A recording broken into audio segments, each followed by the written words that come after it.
We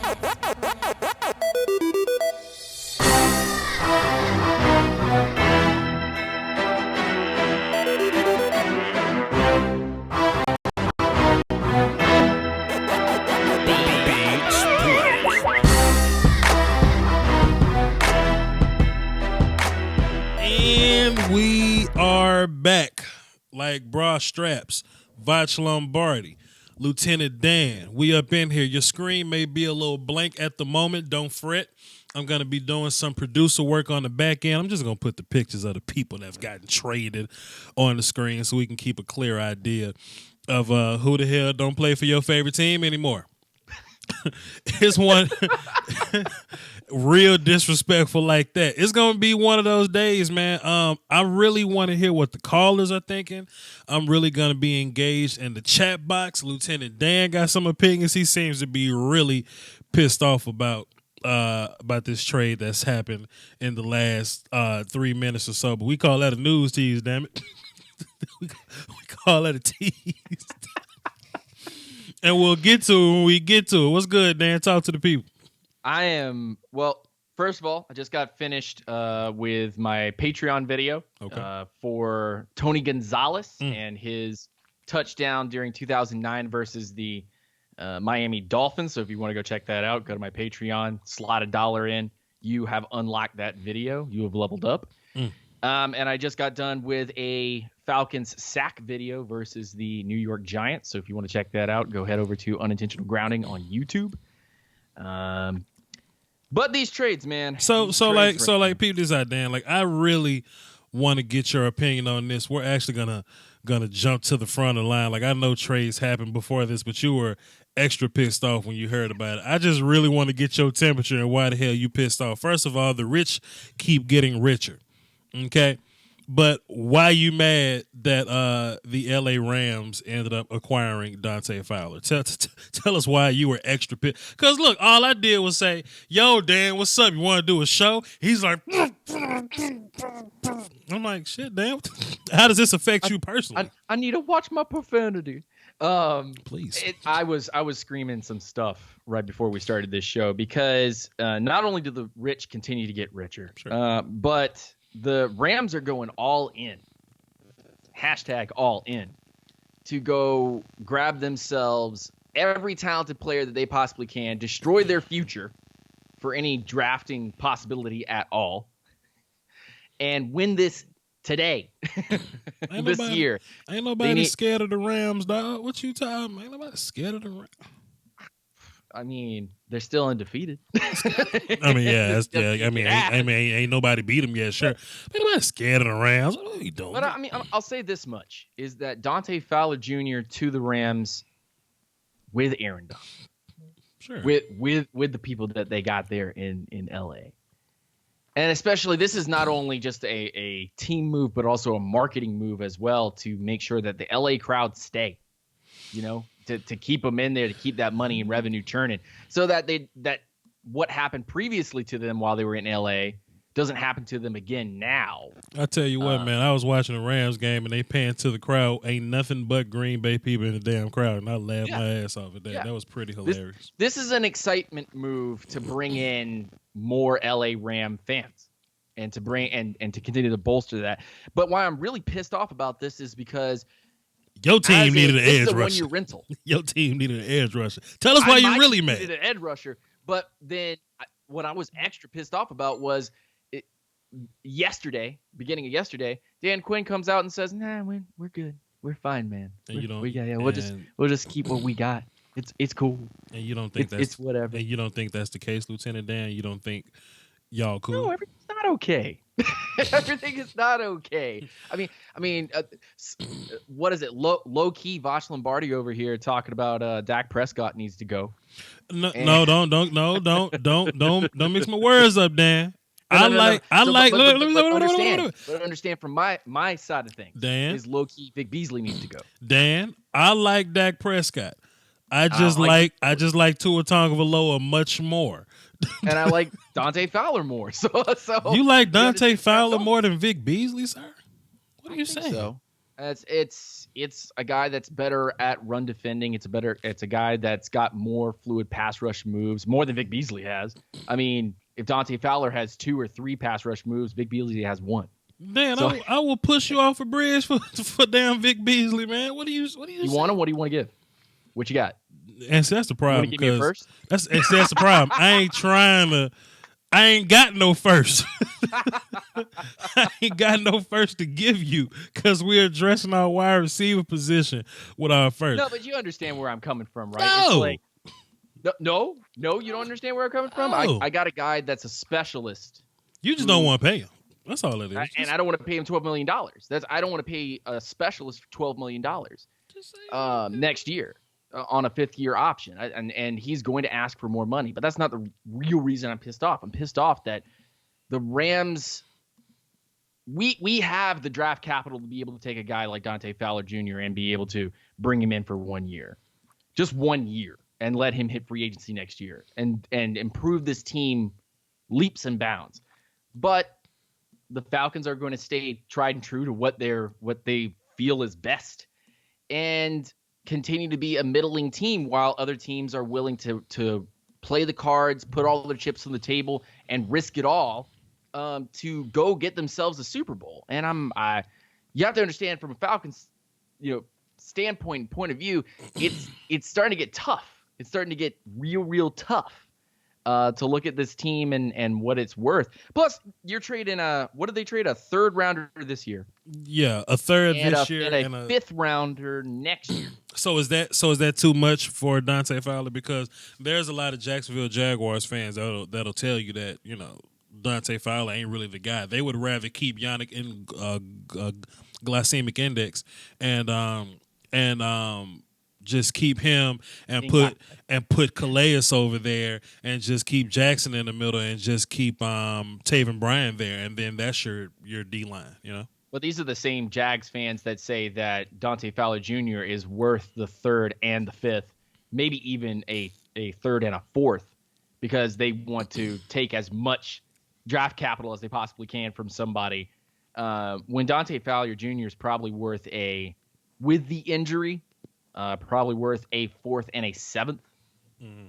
That's there's an overpay from the Rams because the Jags know the Rams want to go all in. They want to go all in. They want to win it this year. Didn't Dante just get arrested for something? or he's in trouble for some situation? That was Ngakoue and a bunch of other guys that apparently in London they got arrested for some paperwork or something going on, some dispute. That Jags team is cancer, just like that Seahawks team is cancer. When you're winning, everything's fine. When you start losing games and you don't want to blame people publicly, internally that team starts fighting amongst itself. That's what we saw in Seattle. It's happening in Jacksonville now. Does Dante Fowler help the Rams today? Yeah. Yeah. Well, yeah. Let's not kid have ourselves. Sack numbers, but the pressure that he generates is great. He will be a force to be reckoned with everybody else on that team. He's definitely going to be the weak side rusher. So he's going to be rushing from what's his face, from Aaron Donald's side. And look, man, you already got to allocate enough resources to try to stop Aaron Donald. Then you got to allocate resources to try to stop Ndamukong Suh. What is this? What you got, Dan? Because I'm still the Packers have just traded Ha Ha Clinton-Dix to Washington, and we got to play Washington this week.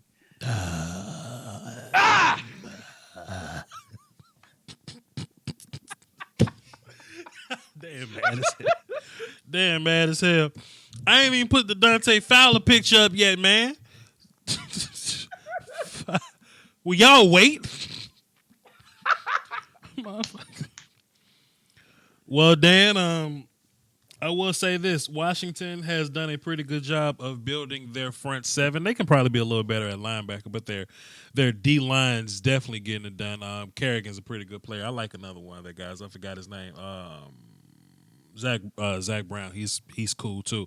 But they adding secondary help. He's gonna be playing strong safety. I hope they're not mistaking themselves into thinking that he's some kind of free player, but he's probably gonna be a strong player, and he's gonna be on that side with the cornerback Josh Norman.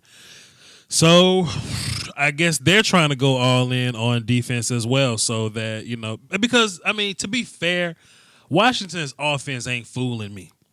You know what I mean? They're clearly having struggles on offense, but I guess they're just building this defense to try to overcompensate for the lack of offense, and they're just going to run the ball and play defense. And Dan's got to deal with that this week.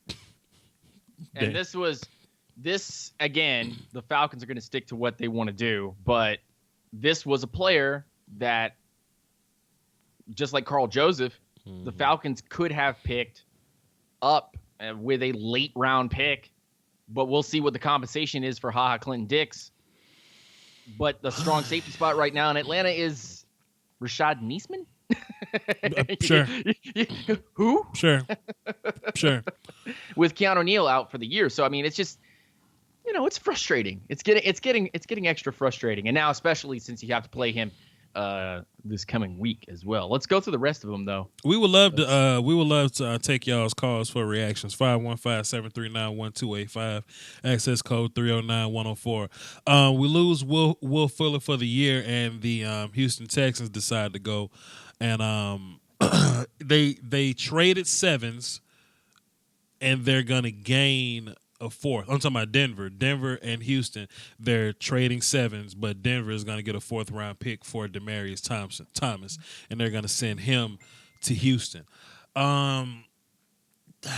Rich keep getting richer. I mean, but Fuller's out for the season, so I don't really know how they're going to approach this moving forward.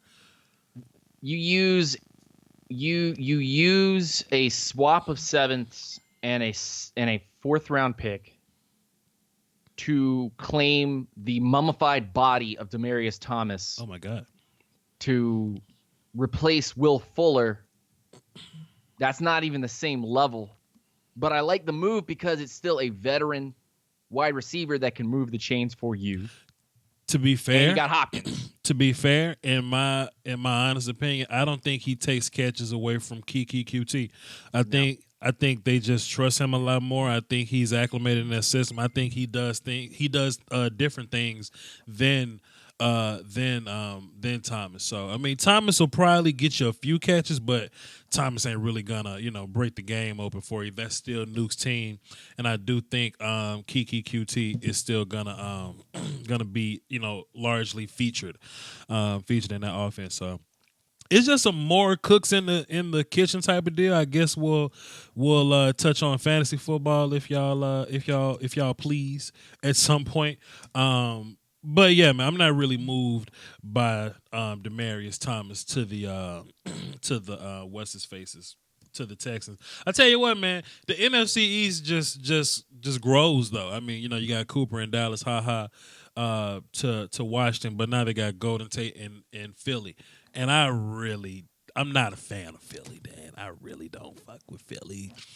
Keep trying to get better. That's a great move for Philly. That's a solid move. And I hate Philly. Okay, so it's making your 1st round trade for Amari Cooper look like crap. Like you got fleeced. Like you really got fleeced. Well, I'm not trying to make you look bad, but I'm just saying. Well, not really, Dan, because Golden Tate ain't 24 years old, so I mean, so whatever. I mean, but it's still explosive.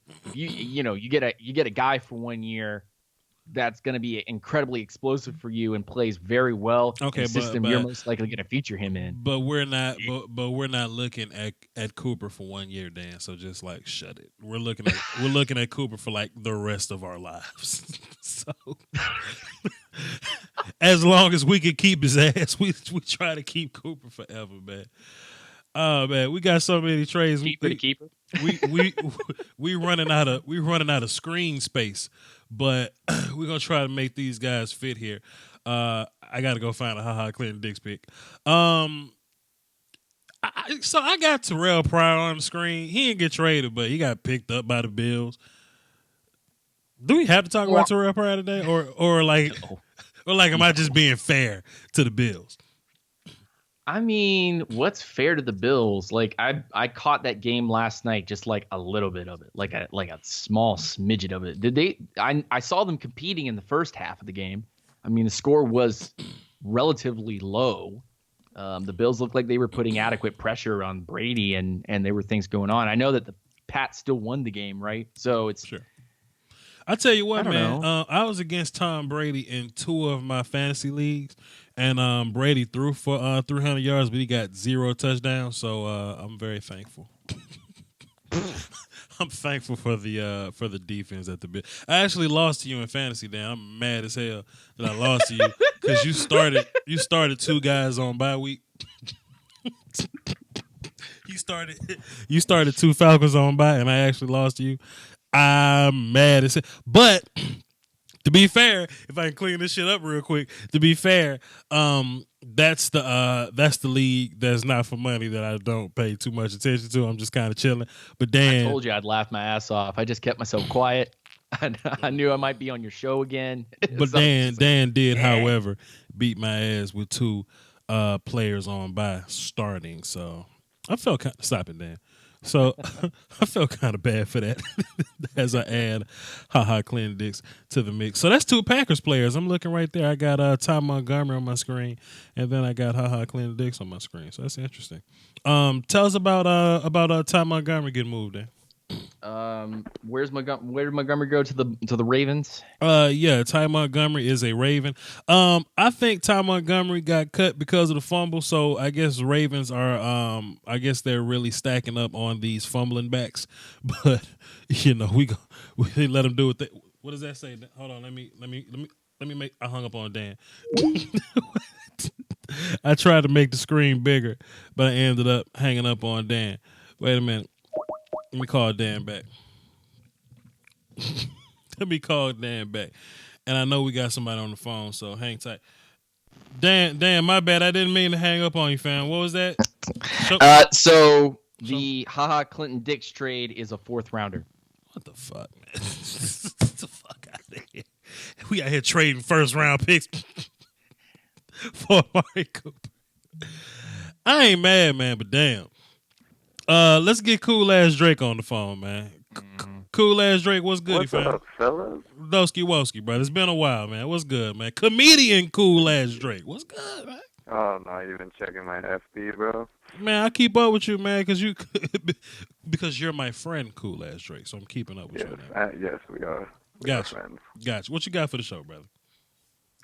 Well, I mean, I just heard about that Ravens trade literally right before I dialed the number on my phone. Let's run it.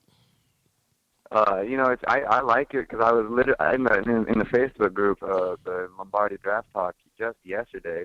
I was talking to Ravens fans about how I really, really wanted a versatile receiving back, and then look what we go do. We go get Alex Collins, and we have Buck Allen. And some people were trying to talk to me as if Buck Allen was some sort of pass catching back. Right.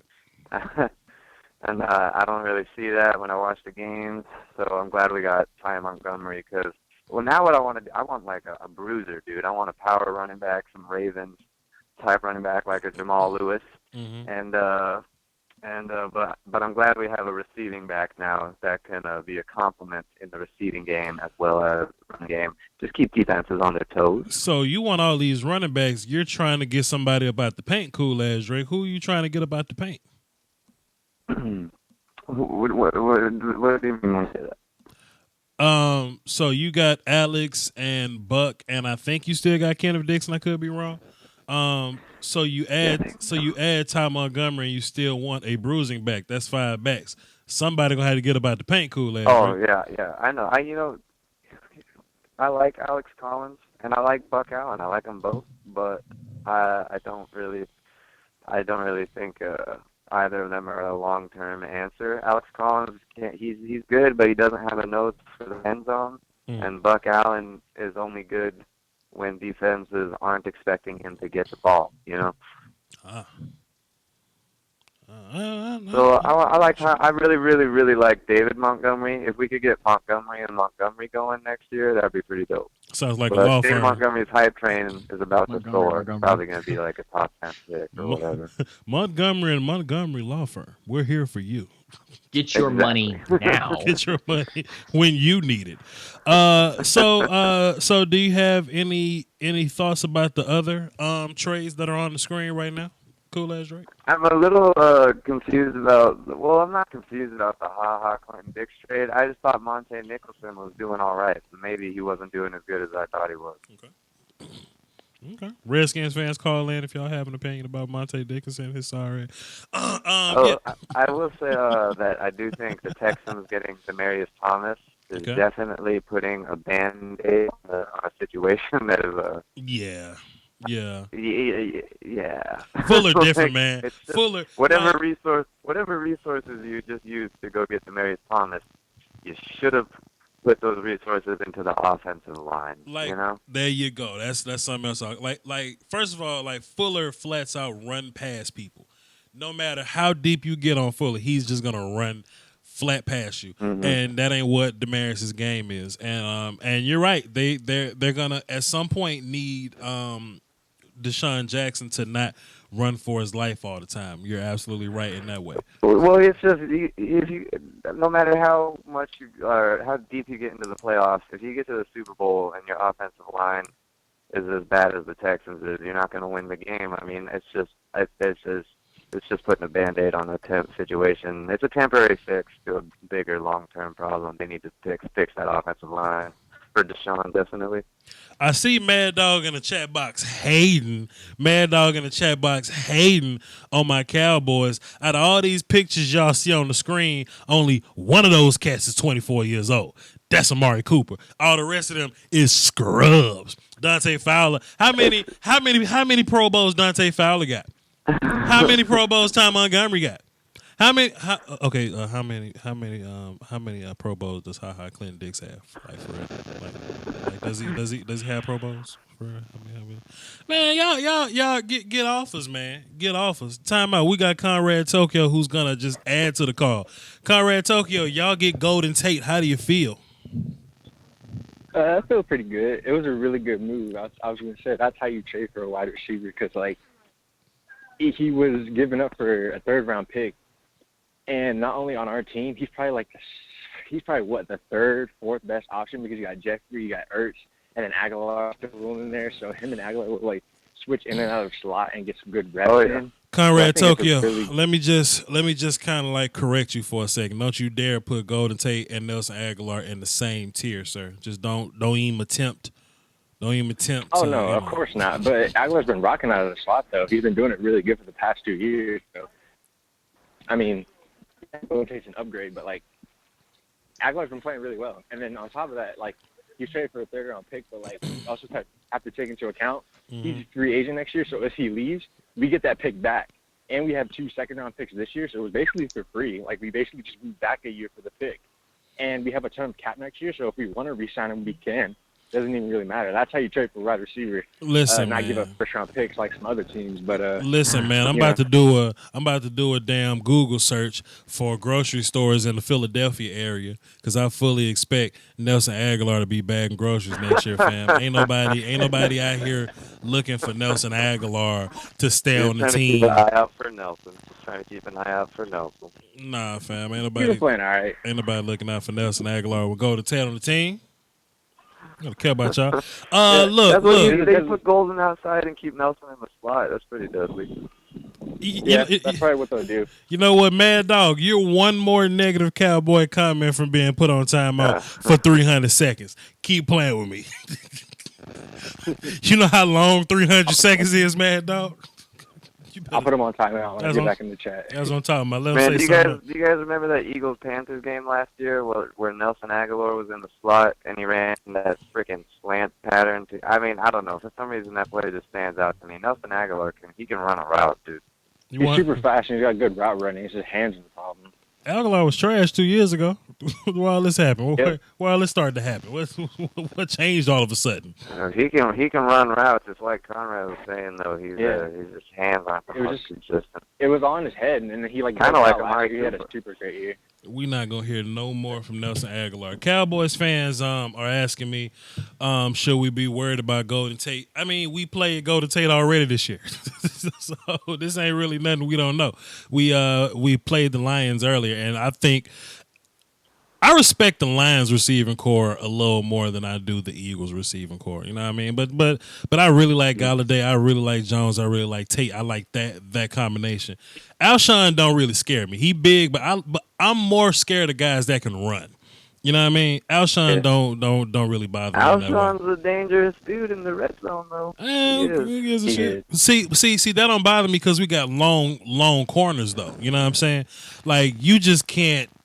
Like speed is different. You know what I'm saying? Now Nelson Aguilar is fast, but he trash. So so his speed don't really matter. So I do think Amari is a kind of a good fit for Dak as a quarterback wide receiver duo, because Dak, he's pretty good about getting outside the pocket, and I think when Amari's pretty good about running back to his quarterback when plays break down. Mm-hmm. So I think there'll probably be some times when plays break down and Dak is scrambling outside the pocket and he can get Amari the ball. I definitely think it's that Amari will wide open, table right in the hands, and he'll drop it. I got a sometimes.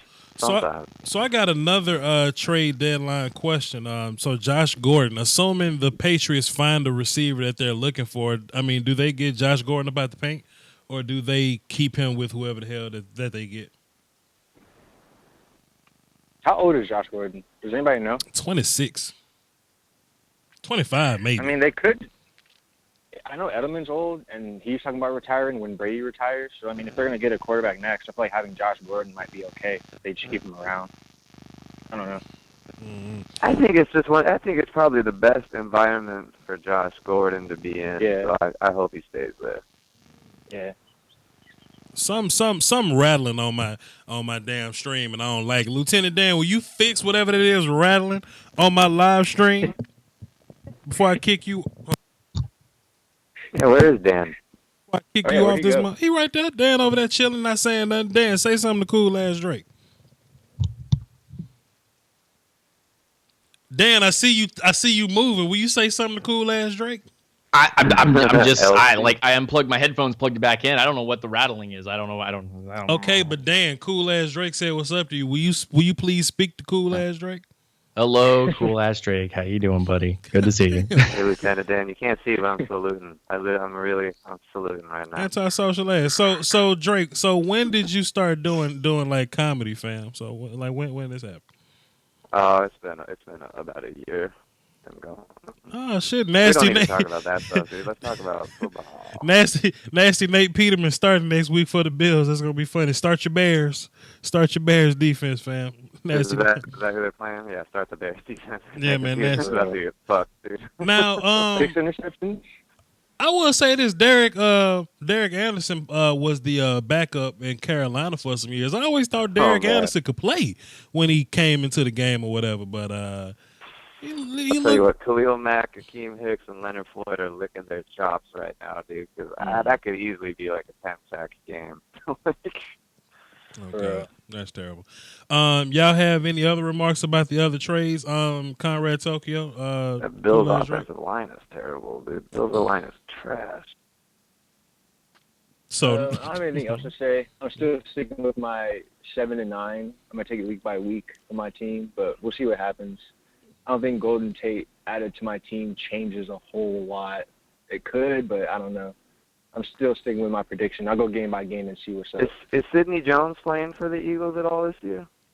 Yeah, he's been playing really well, but he got hurt. He messed with his hamstring, so they're like, nah, fam. He was ready to go last week, and they said, nah, you're going to stay. We don't want you to get hurt. He's still scoring out like really, really well in the slot. I'm surprised. So, I don't know. I hope they move him to the outside eventually because Jalen Mills sucks. yeah. I'm seeing online that Dante Fowler was a combustible piece. Pardon me. He was a combustible piece in a combustible locker room in Jacksonville, which is why they got rid of him. The scheme fit though. The Rams are running a 3-4 right now. Fowler is like a 4-3 end. I don't know.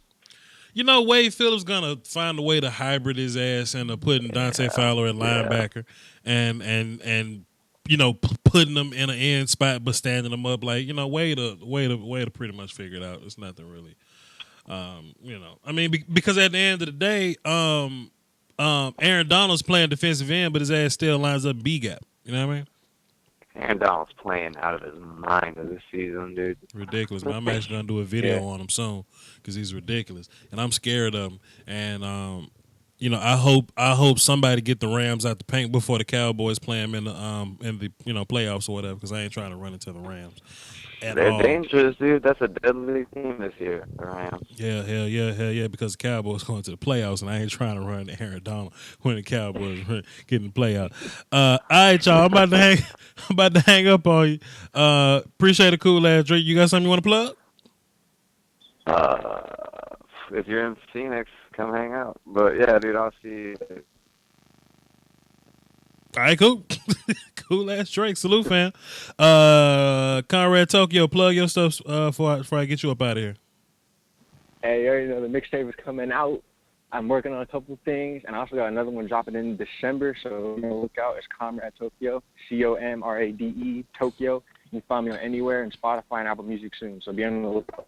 There you go. See, the people that listen to my show are very talented and successful people, unlike Lieutenant Dan. Oh shit! I'm playing. So I'm sorry. I'm Why are you gonna do me like that? I'm sorry. So it's 3:15. Does that mean that all the fireworks are over? Does that mean we're done? That pretty much should be it. We shouldn't be getting any more anything at all. Of course, everybody starts making their trades the last hour or 2 hours before the trade deadline ends. Everybody's making their last second proposals and making sure it goes to the league offices. So I was out here running, man. I was out here running laps, getting the updates, fam, and I'm just seeing all this. So I said, let me hurry up and take my ass home so I get this work. And Lieutenant Dan talking about he wants to jump into the show. Let's see what the chat box got to say, Lieutenant Dan. See what the chat box has got to say. I don't know what he talking about. Thomas is not fast like Cooper. Apparently somebody's saying that the Cowboys should have gotten Demaryius Thomas. Nah, Cooper's better than Thomas. Vach, explain to me how the Seahawks offensive line goes from one of the worst to top 5 this year. Listen, man. I mean, the Seahawks may have played a good game or two, but that come on, man. You got to think about lasting success, like how long they gonna keep this streak up. You know what I mean? And I don't even know who the hell the Seahawks been playing in the last couple weeks. You know what I'm saying? But I don't want to make a blanket statement because I would have to watch the film to see. But they may be executing pretty well. Who knows? But I know last time I saw the Seahawks offensive line, they were flat out trash, fam. They've been executing differently. I mean, I haven't watched too much film like yourself, but they have been definitely executing differently. I don't know what their game plan has changed, but it's taken pressure off of the offensive line.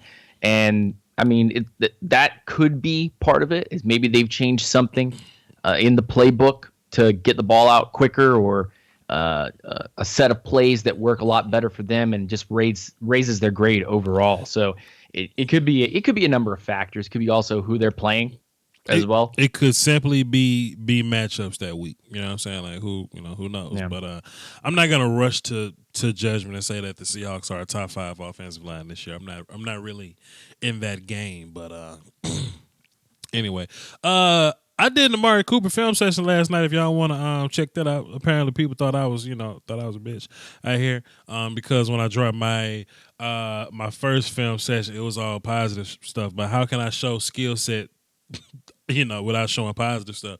But they was like, "What about the bad plays, Vach?" So cool. I did an Amari Cooper film session on bad plays, and Derek Carr trash out here. Like I said. Derek Carr trash out here, and there's a lot of double and triple coverages. So y'all can check that out if you want to. I don't know. Okay, we'll see. And something else too for y'all come up in here running all up in my face trying to be told you so guy. Like, don't even expect Cooper to be like great week 1 or whatever. Like, it takes time for quarterbacks and receivers to get that thing going. So if you don't see Cooper producing week 1, stop being emotional. Like, just wait a little bit and see what happens, man. This ain't Madden where you can just walk in the door with continuity and chemistry. Come on, fam. So much Lion fans right now up in a little bit of a kerfuffle. So let me ask you this, Lieutenant Dan. They mad. I think with the Lions having so much faith in Kenny Golladay, I think that was a major piece in Golden Tate being moved. Because if you didn't like Golladay, you would try to hold on to Tate, in my opinion.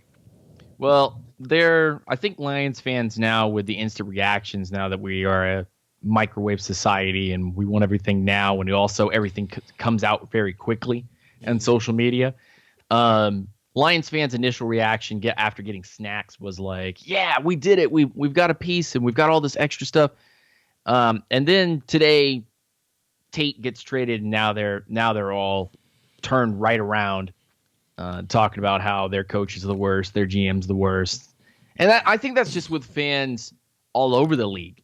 Is that fans don't want to pay the price for a premium steak. They want to pay everything for McDonald's prices. They want to receive everything instantly, and they don't want to give anything up. There you go. And I think that really that's the stamp right there that is NFL fan bases and NFL entertainment, is when a player gets traded, unless that player was terrible, nobody wants to let anything go because fans get a bias. Yep. And they also don't want to pay for premium talent either. They'd rather, be paying chicken nuggets price. This only really goes away if the team wins and produces. You know what I'm saying? Yeah. So if the Eagles trade away all their picks, but they win a Super Bowl with the guys, with the guys that they got, then it's cool. Nobody cares. Yeah, not a single person's talking about it. They're all like, this was the greatest idea ever. We did exactly what we wanted to do. I mean, that's the same thing with the Cowboys, right? It's like we were talking about. If Amari Cooper does well. We need to trade a first round pick. We need to trade a first round pick every year. I mean, that's what's going to turn into. Whatever you want. But then if he's not performing at the high level, then surprise. Oh, classic Jerry Jones. Oh, this back to the basement again. Start all over. Fire Dak. Fire. Jason Garrett. Fire everybody because we got to restart this. Jerry Jones needs to sell the team to somebody who's not going to put his hand in so much. And I think that also speaks for the teams that didn't do anything today or over the last couple weeks. Like, fans annoy the hell out of me, man. Like, they really do annoy my soul, Dan. But you get where I'm coming from with their teams in this league right now that didn't do anything. Yeah. They didn't make any moves. Yeah. Not only just because of their cap perspective and how strapped they are and players that they have to pay, but also because I think a lot of teams in this league watching guys get, trade 5th round, 4th round picks. I think a lot of teams value those picks and understand that there's no point in trading for, a luxury for 1 year or having to overpay these guys next year if you trade for them. When you have guys on your rosters that will most likely continue to grow and mature and become more talented, it's not what the fans want. I can tell you right now that Falcons fans, they got their titties twisted. They got a wedgie right now. But I will say this though: if you're gonna trade draft picks, this is definitely the year to do it. This is definitely the year you want to unload on guys, and 2020 is the year that you want to hold on to your picks and go get those players. I mean, it's good players in early and it's good players in every draft. Don't get me wrong, but this is one of the years that's kind of lacking in talent as a whole, so to speak. So, I mean, sure, it's probably fair to try to get rid of some of your picks in this class, but I just don't want to get rid of 2020 picks because I'm trying to move up to get Tua Tagovailoa. So, you already know how that is. Let me also see. Very quickly, what's up? Like the whole Le'Veon Bell situation with him not reporting and signing his tender. Can't trade him. Which also means that Le'Veon Bell just did exactly what he wanted to do, him and his group, which is stick it out until the trade deadline, don't sign your tender, and then now don't play for the rest of the year. Yep. You're not traded. You don't go to another team. You get to hit the free agent market next year as the most sought after prize. and you can negotiate freely without the Steelers getting in your way, at least from what I understand at this particular point. So, the biggest name in free agency this coming year is Le'Veon Bell. I wonder who will pay massive dollars to go get him. One team I am going to keep my eye on, even with several interesting running backs on their roster already, is maybe the Indianapolis Colts. The Colts have a lot of cap space. Now, they've got a couple people that they need to pay, but they'll have the cap space to do so. The Lions probably won't have the cap space, especially with some of the moves they've made and Snacks being there. They're probably going to have to pay him. I don't think the Lions will go that route, especially with what running backs they have, even though they're not performing well. I don't think they'll spend that money to keep that guy there. That seems like too much tied into one guy, and they have other needs at offensive line right now. As far as the Pittsburgh Steelers, all they can really do is tell Le'Veon's agent to make some calls, who would be interested, what kind of contract, and the Steelers should sign Le'Veon for that contract. Then they can they can't trade him no more because trade. So what's the option now? So what's the move now for Le'Veon and the Pittsburgh Steelers? To just keep Le'Veon and just him not play? I think like I just said, Le'Veon Bell did exactly what him and his agent were probably shooting for, which is get to the trade deadline, stall, get to the trade deadline, and then once that happens, don't sign your tender. Don't show up. Don't get traded.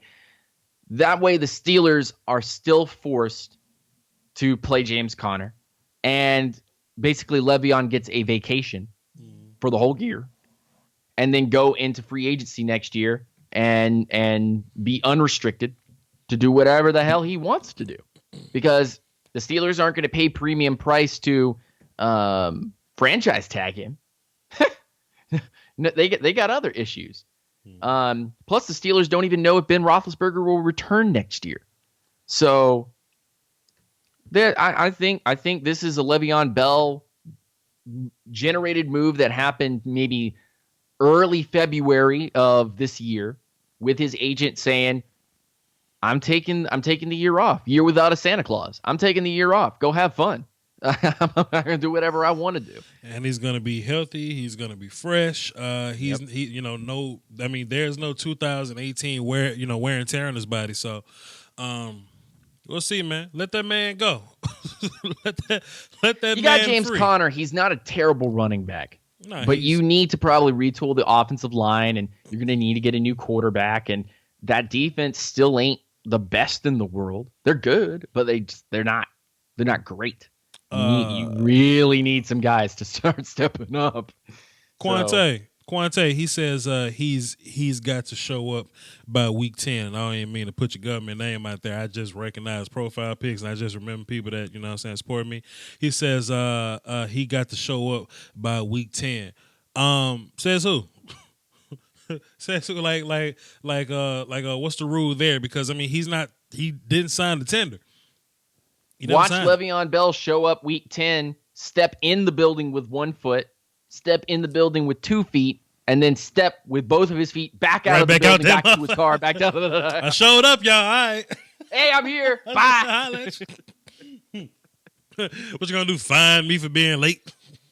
I'm gonna go into free agency next year. If I have any bills, I'm literally gonna pay it with the money that's most likely going to be massive guaranteed money next year from whatever team I sign with. So it's just I don't think that Le'Veon Bell has to do diddly. All he got to do is gonna keep finding him. All he got to do is show up to the facility, take a sip from the water fountain, and get right back out of there. Like, that is wild, bro. Let that man free. What's the update on Earl Thomas? I don't know. But you can't trade hurt players, so So him and Devontae Freeman, they're not gonna get moved because they're on injured reserve. So yeah, Freeman probably won't even get moved until 2020. And I've told people this already, is that Devontae Freeman will be a Falcon in 2019. That's just it. But is Tevin Coleman going to be a Falcon in 2019? That's the real question. Here's the other thing. If you want to talk about guys that could potentially become free agents, look at the Falcons. They haven't made a move about Grady Jarrett yet. Think about that for a second. The Falcons have not paid Grady Jarrett yet, and they have to pay him before 2019 starts. So that. I mean, Christian Wilkins, Dexter Lawrence. I mean, I could talk about all the defensive tackles that could potentially be picked up in 2019's draft that Atlanta could be going for, which, by the way, shows the hand of Dan Quinn and Thomas Dimitroff in Atlanta, because they will most likely, after cutting Bennett today, not the good Michael Bennett, the bad Michael Bennett, after cutting Michael Bennett today and gaining a guard from San Francisco, I believe, we made one acquisition today. You're most likely going into 2019 looking at a first-round defensive tackle. You are going to be looking at that unless some crazy player falls out of the top 5 into like the 20 to 15 zone, because that's where the Falcons are most likely going to end up, like 8-8 or 7-9. Yo, Dan, it's a lot of them this year, man. It's a lot of defensive tackles this year. Like, as far as like box players go, it's like 17 first-round box players this year, man, and that's kind of wild to me. So keep y'all eyes open. There's not a lot of defensive ends. That's the problem. There's not a lot of defensive ends. Besides like Bosa, Sweat, and Allen, those are your big 3 names, I would say. Rashawn Gary's going to be labeled as an end, but he's really a 3 tech. Alabama got 2 kids that play defensive line. Farrell, it's a couple. You got the kids. 2 Clemson guys. You've got Chase Winovich from Michigan. Chase probably gonna be like a second, third round guy. Well, I'm just saying there's not a lot of pure top first round defensive ends. There's defensive ends in this draft. Sure. But there's a lot of 34 defensive ends. Okay, that's fair. Okay, that's linebackers, basically. That's fair. There's a lot of outside linebackers for 34 defense. That's totally fair. My bad. Totally fair. So there's not a lot of 43 defensive ends, like traditional, like what most of the league plays. Right. But we're also, because of the rules and the way that the game is changing, we're also switching. Most teams are most likely switching to multiple defenses anyway, playing with a little bit of 34 and playing with a little bit of 43. So I think you need like a defensive coordinator that can pull that move off. Like I was saying earlier, Wade Phillips. Wade Phillips good enough to pull that move off. You know what I'm saying? To have 4-3 personnel playing 3-4. Like Aaron Donald playing defensive end is outrageous, but Wade Phillips is good enough to, get it done and, put people in the right place in the line. And he got a sack from that last week. He got a sack from playing defensive end last week. He got a couple sacks last week. That dude's ridiculous. Timeout. Line blowing up. Cardinal fan. What's good, fam? Hey, just wanted to say happy Halloween Eve to all of you. What's up, Ghost? What's up, Zombie? What's up, Ghoul? Thriller? Not much. Just wondering where you think Patrick Peterson will get traded to. Probably nowhere, because it's 3:30 Central Time, so probably nowhere. Too late? Too late. It's over? Yep, it's over with. That makes me happy. That makes me happy. Of all the trades, are you thinking that LA trade was the biggest, most impact, or what? I'm thinking Amari Cooper to Dallas was the biggest impact, and that's not biased. I just really feel like the Cowboys needed one more boost for offense. You know what I mean? Like I was looking at this number. I was just looking at the games that we played or whatever, and I was like, if the Cowboys scored 24 points in all these games, then we'll be 6-0-1, and that one tie would be with the Seahawks. That'll be an overtime game, whatever. So the Cowboys just need a little more offense because their defense is playing really, really great. To really get over the edge, in my opinion. So I really like the Cooper trade. I mean, Golden Tate to Philly is really going to be pissing me off because that offense doesn't need to be any more dynamic than what it really is. And Dante Fowler, as far as, the Rams needing help on D-line, it really doesn't exist. They got all the D-line help they need, but they just added a little more to it. Just a great athlete, a great pass rusher, can play a little bit of the run. So, those 3 trades were probably the biggest ones in my opinion. What about the Bucs? I agree with you, by the way. The Bucks. What about the who got traded the from? Bucks. Any bad trades? Oh, the busts. The busts. Yeah. I don't really foresee Ha Ha Clinton-Dix making a big change in Washington like that. I don't really see that really, whatever. And as far as Demaryius Thomas, I don't think he's going to be a Will Fuller replacement. I just think he's a Band-Aid, kind of like Cool Ass Drake said earlier. Like, he's nowhere near Will Fuller. Dan got a point. Go ahead. And I think when you look at all of these trades, how many of these are long-term investments? Like, you don't see a lot of these trades being completely long-term investments. Maybe a year or two total. But the only one that I see that's a long-term investment is the Amari Cooper trade. Yeah. If you're looking at long-term, like as in he's a piece, part of the plan going forward to make our defenses, our offenses better. There's not a lot of trades that just went down that are going to be long-term investments. Ha Ha and Clinton-Dix will be there, but for how long? Probably not very long. Ty Montgomery probably get cut by the end of the year. Ty Montgomery's probably not going to be there. Dante Fowler Jr. is not going to stay in LA. They're not going to be able to afford him. Hell, you could even say that Golden Tate's probably not going to be in Philly for very many years at all. So a lot of this is just very short term. Let's try to win some games now. Let's put pressure on people. Let's get to the playoffs. And how much noise can we make? Because if we can make a lot of noise, obviously, then ticket sales go up, and also potential of winning a Super Bowl goes up. There you go. Yeah. Cardinal fan. There you go. All right. Thoughts? I guess Cardinal fan ain't got no thoughts there. Okay, cool. Okay, cool then. No, it's just I agree with what you're saying. It makes sense.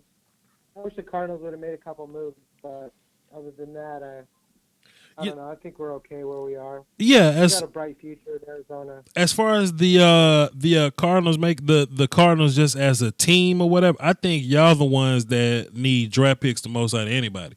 So y'all should definitely be just trying to get younger as a whole, bringing in new guys to first of all to keep Josh Rosen safe, to keep him safe. And then all the Colts plan, get some offensive linemen, keep him safe. Yo, I'm so proud that Save Luck actually worked out. Save Luck was a hashtag, and I made a whole video, and they went to go get 2 linemen this year. They got Kelly from Alabama. I feel good.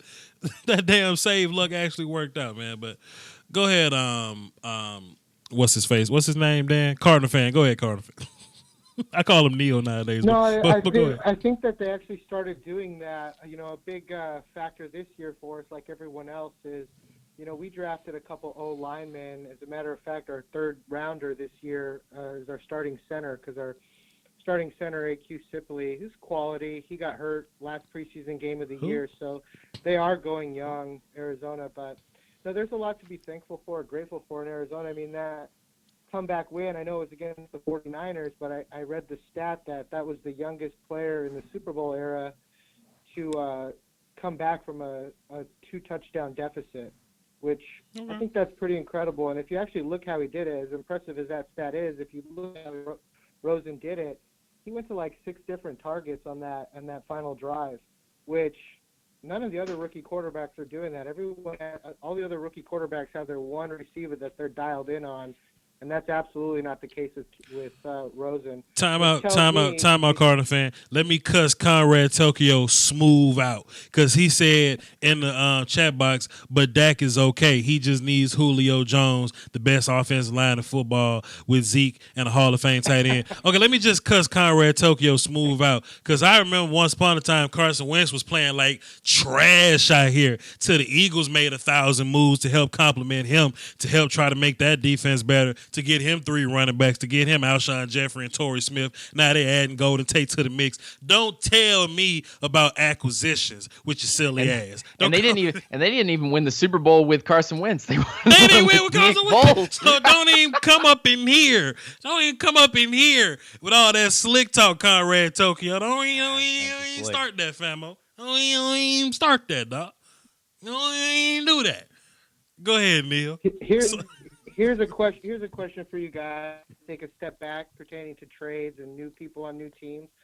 So at the start of the year, we had some pretty big moves, the Cooks deal, the Dominican Sue deal. Which one of those was to have the most impact so far this year? Man, Free agencies or training from the beginning of the year? I think Cooks is flat out opening up that Rams offense, man. And you know what? Cooks may not be the most important gear in that machine or whatever, but you've got to respect his speed, and you got to take you've got to account for him running deep. And Cooper Kupp eats people alive, and Robert Woods eat people alive, and damn Todd Gurley's just amazing. Now, could they get this done without Brandon Cooks? Probably so, but the fact that you have to account for Cooks' speed, like he ain't getting all the catches, probably because he's the one getting most of the attention, and then Cooper Kupp's playing amazing, and I said that already, but yeah, whatever, man. So the Rams. Well, I was gonna say, I think with the Rams, I follow the Rams just because of the NFC out west. I think the underrated move for the Rams was that center they signed this year. Sullivan or something like that. He used to play for Washington, I think last year, the year before. Sure. I think he's really that's something that's not getting a lot of play with all the other big name signings that they've had. I think that's probably had as much impact as anyone else or the new people on their team. Because it does seem like Goff has a shitload of time, to get the ball to Cooks and open stuff up for Gurley, but because they ain't blitzing nobody. Dan, you got a point? I'm just thinking about how the Rams went out and they've sold the farm. Like they've gone out and they've signed so many people and made so many trades and really loaded that team up. But what happens if they go into this NFC playoff picture and lose week 1? And I know that's not something that is most likely to happen. I'll tell you what happened, because 2 years ago the Cardinals started 9-0 and we lost in the first round of the playoffs. You break it up again. I mean, that's just what happens. This window is so small, and the sad part about it is one injury to a Gurley or a Goff, and the rest of their season's done. So there's a lot of things that play into that, but I would say that the window just closes a little bit sooner than it normally would if they don't make it this year.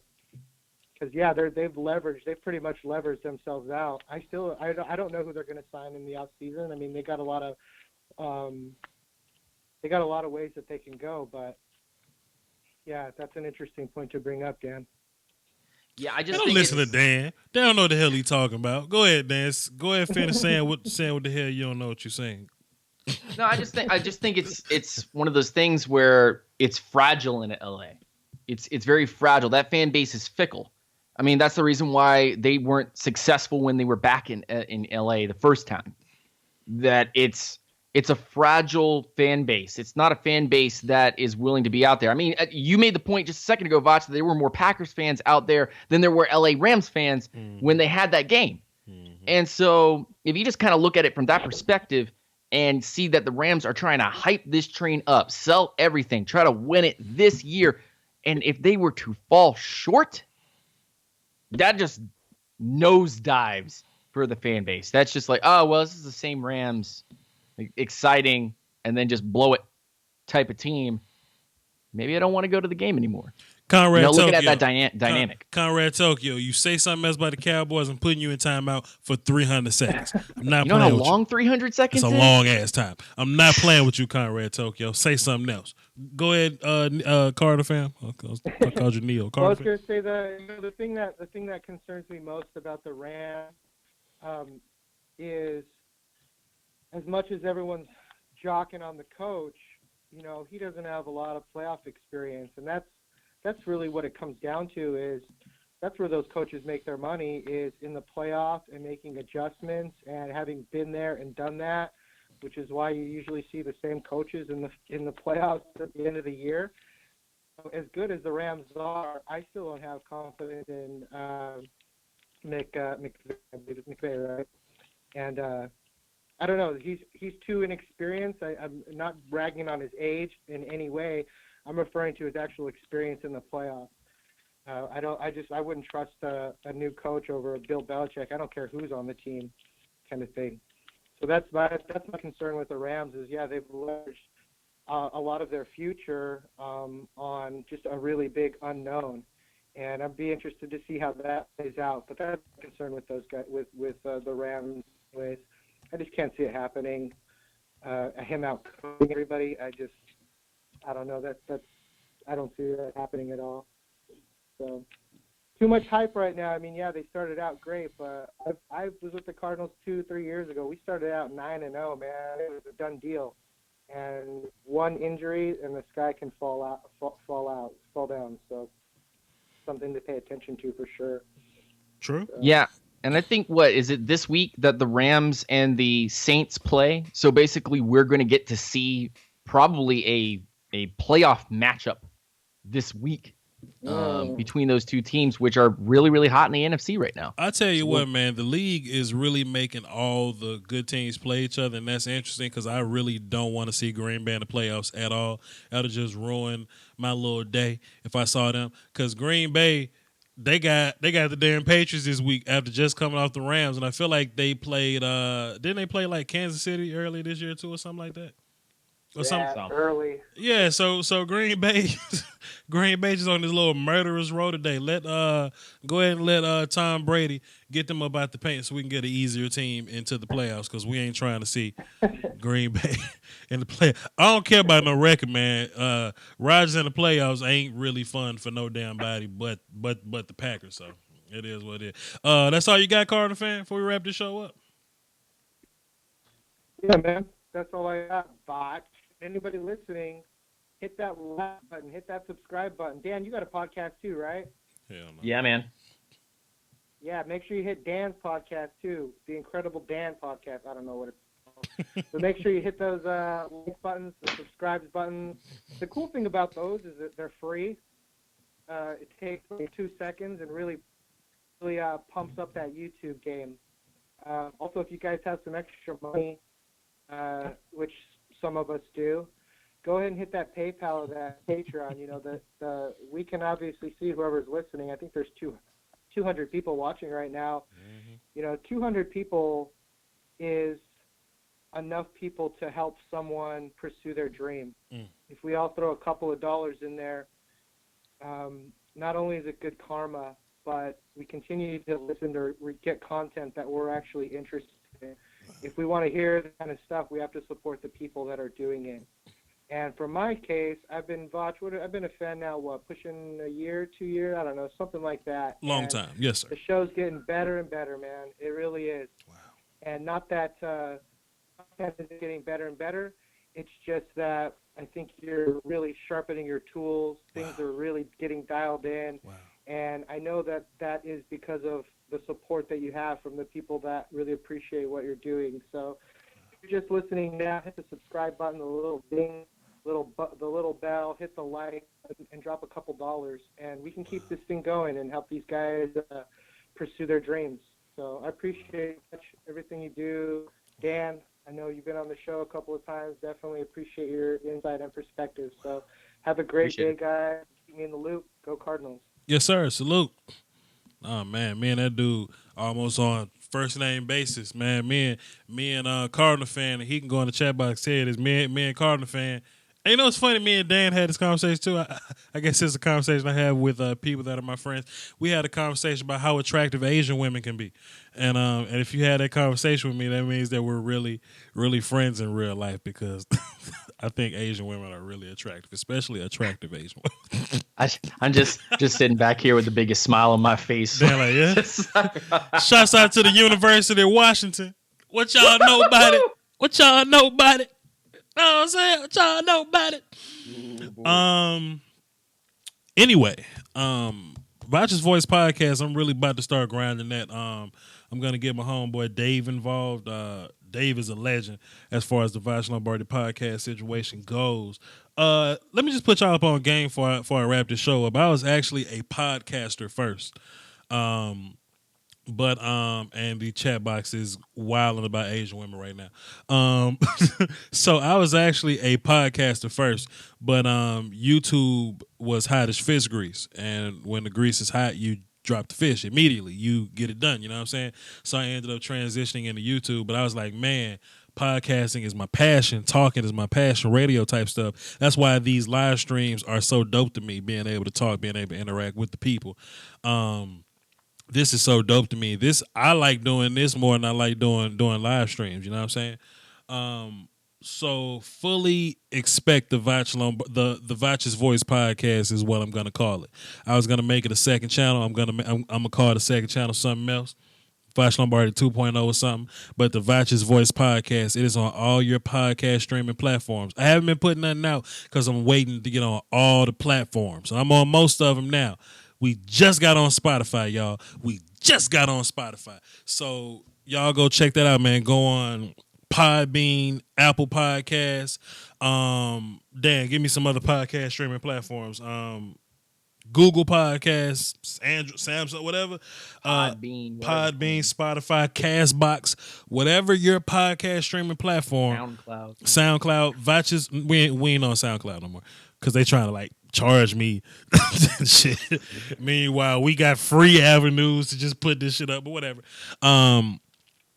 Yeah, Anchor, whatever your podcast, listening preference is, I'm on it. You know what I'm saying? So Vach's Voice, Vach 'S Voice, Vach's Voice podcast, or you can go on that platform and type in Vach Lombardi, and I'll pop right up and listen to the podcast, and I'll get that thing going in about a week. I may do an episode or two, coming up soon. It may be a once a week type thing. We'll see. But thank y'all for supporting that.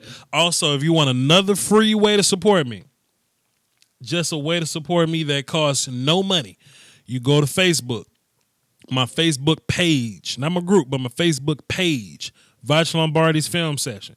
I'm trying to get that thing monetized, so I need 10,000 followers, right? 10,000 followers, 10,000 likes.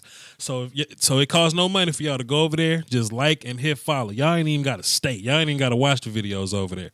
Just like it and follow it, and we'll cross every other road when we get there or whatever. I really do appreciate that. Another free way to support the channel is to hit the like button on this video, subscribe, and hit the little notification bell so you know when I do these random live streams. So when I drop random videos, you'll know immediately. And as far as that, man, just watch the videos, man. Keep supporting. Dan, plug your stuff.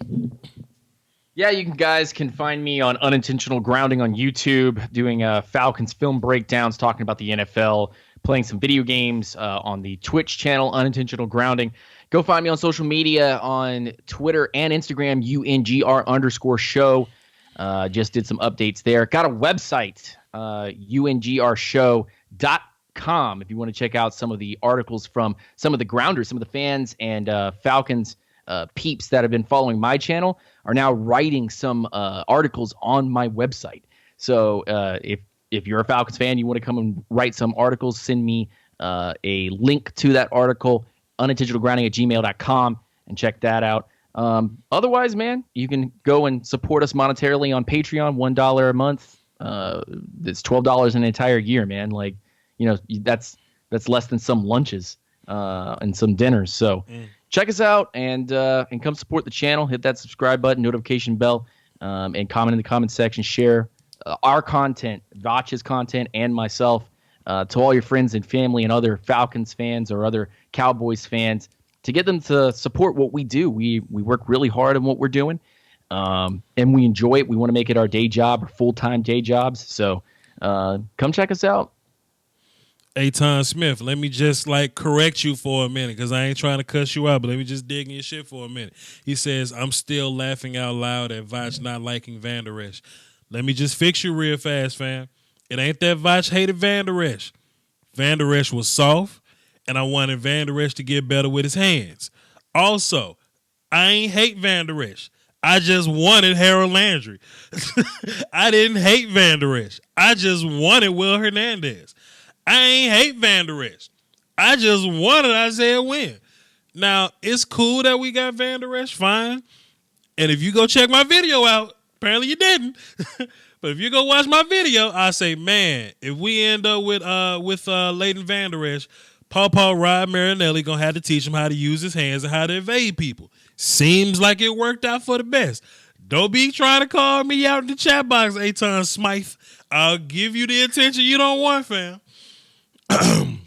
As I clear my throat, go back to my regular voice. And yeah, man, the Voucher Voice podcast ain't even about football. It's just, one time we talked about aliens. One time we talked about ghosts. One time we talked about threesomes. One time what else we talk about on the Voucher Voice podcast? I got a podcast with like Dan and Drake, but we got into some wild shit, so I ain't even gonna release that shit.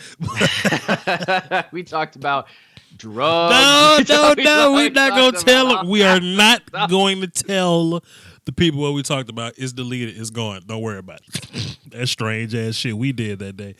Talk about Asian women. Hey, I'll do a podcast talking about Asian women. Shouts out to Hand Top. Anyway, y'all hold it down for the Doski Woski. The Peasky Wheesky is very much implied, all right? Salute.